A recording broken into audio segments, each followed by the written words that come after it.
La première période entre le promu Carmozin et l'autre Fontéen aura pour le moins pris le temps avant de prendre son réel rythme de croisière, entre de trop timides visiteurs et des locaux formés diesel ayant quelque peu peiné à rentrer dans leur match.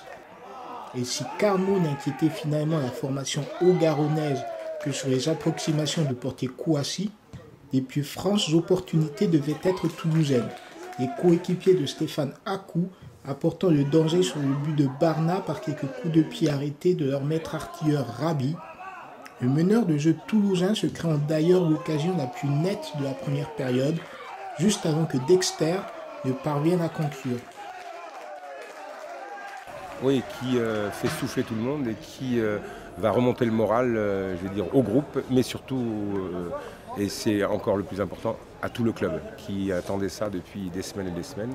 Et je pense que les garçons sont allés chercher une victoire avec le cœur, avec l'esprit, avec la combativité, avec l'efficacité, parce qu'effectivement on n'a pas eu 36 occasions, mais le fait d'avoir marqué ce but à un petit quart d'heure de la fin nous a soulagés, même s'il nous a fait reculer. On a été tellement heureux de garder ce résultat qui nous fuyait depuis le début de saison.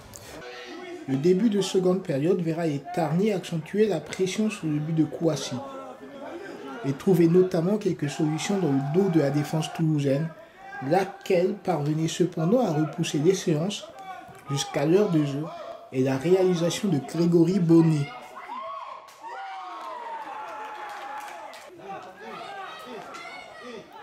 Carmo, qui aurait dû tuer le match durant cette période-là, mais n'y parviendra, faute de choix souvent malencontreux dans le dernier ou l'avant-dernier geste. Résultat, les visiteurs souffriront dans le dernier quart d'heure tout à l'avantage des locaux, durant lequel Rabi ou Jieboayo manqueront par plusieurs fois l'opportunité d'égaliser.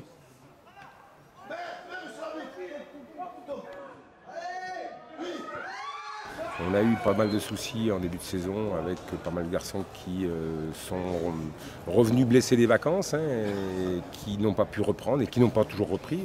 Je pense notamment à Michael Bertrand, qui est un joueur qui a joué quand même à un autre niveau que le nôtre et qui a eu beaucoup de soucis musculaires et qui tout doucement est en train de refaire surface.